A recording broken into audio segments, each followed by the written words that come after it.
계속해서 우리는 엘리후의 이야기를 듣고 있습니다. 하나님의 선하심을 주저하지 않고 선포한 엘리후는 이제 하나님의 선하심과 정의로우심에 대해서 이야기를 하며 하나님의 정의가 구체적으로 구현되는 방법은 바로 죄인들을 향한 하나님의 심판, 하나님의 판단과 또 그에 따른 집행이라고 말씀합니다.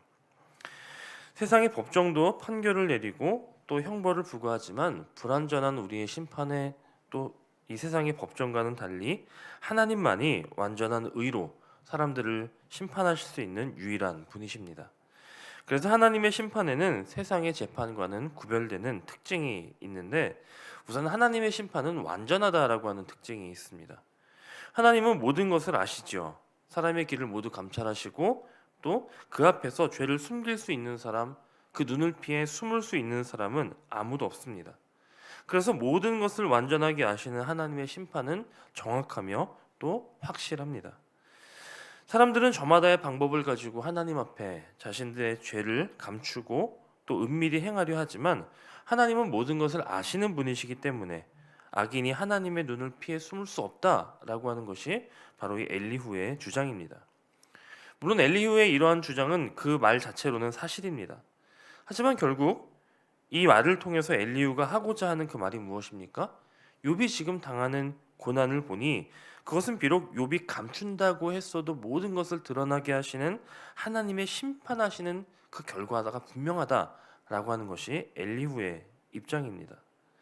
그러나 엘리후의 이러한 자세를 우리가 한 번 더 생각해 보면 하나님만이 전지하시다라고 하는 그의 주장은 반대로 우리의 지각, 우리의 지혜, 우리가 알고 있는 것은 전지하지 않다. 즉 불완전하다라고 하는 말입니다.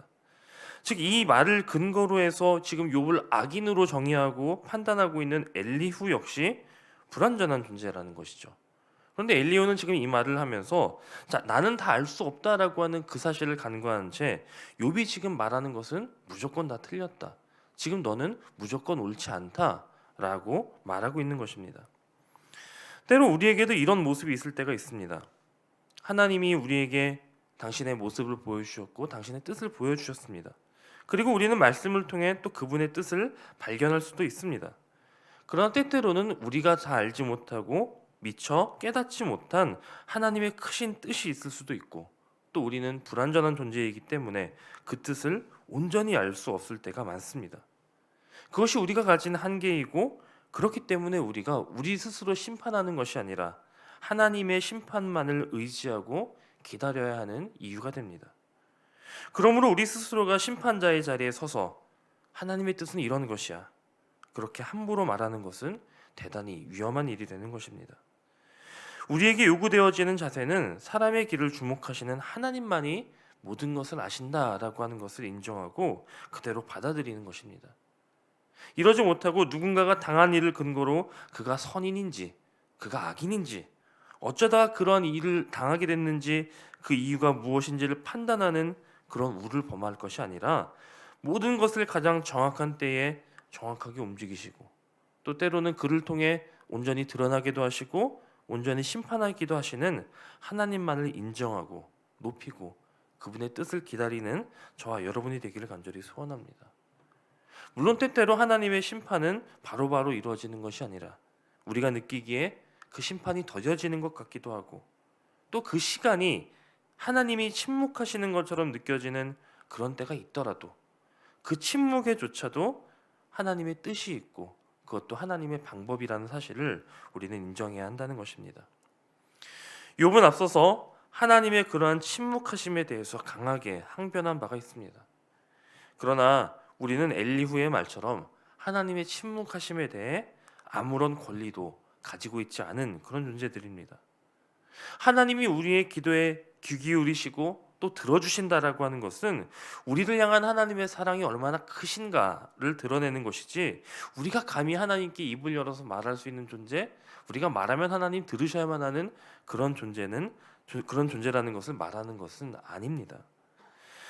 하나님의 침묵의 때를 참지 못하고 앞서서 말을 하거나 또 앞서 행동함으로써 하나님의 뜻에 어긋났던 이들의 이야기를 우리는 성경을 통해 알 수 있고 또 역사를 통해 많이 보아왔습니다. 사무엘이 오지 않음을 두고 함부로 제사를 드렸다가 버림받은 사울 왕의 이야기가 있고요. 또 모세를 기다리지 못하고 금송아지를 만들었던 이스라엘 백성들의 이야기가 있습니다. 이들을 보면 우리는 하나님의 뜻이 침묵이라면 그 침묵조차도 받아들여야 한다라고 하는 것을 배우게 되는 것이죠.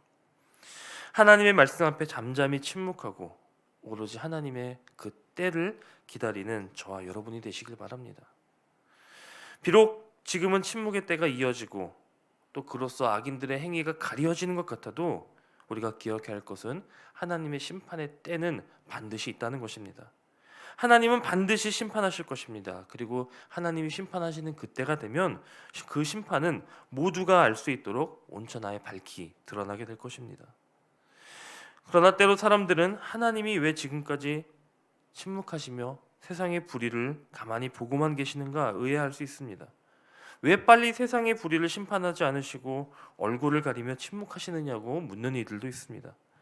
그러나 이러한 하나님의 침묵은 세상의 심판을 유보하시는 하나님의 사랑, 하나님의 자비하심, 하나님의 오래 참으심의 그 모습일 뿐이지 하나님께서 결코 모르시거나 하실 수 없으시거나 그렇게 해서 드러나지 않는 것이 아니라는 것입니다.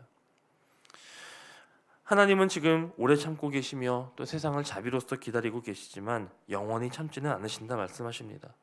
하나님의 약속 가운데에는 분명한 심판도 들어있음을 우리는 기억해야 합니다.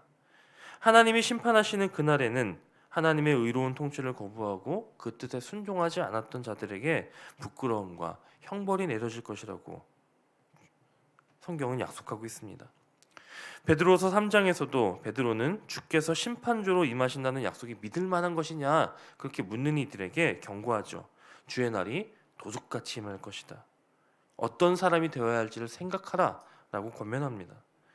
주님이 말씀하신 것과 같이 신랑을 기다리는 슬기로운 다섯 처녀와 같이 오직 거룩하고 의로운 행실로 심판의 때를 기다리며 깨어있는 저와 여러분이 되시기를 간절히 바랍니다. 모든 것을 아시는 주님은 세상을 의로 심판하실 것입니다. 그 때를 기다리며 잠자는 자들처럼 죄에 빠져 세월을 낭비할 것이 아니라 구원의 은혜를 입은 성도로서 하나님의 의를 따라 살아가는 저와 여러분이 되시기를 간절히 소원합니다.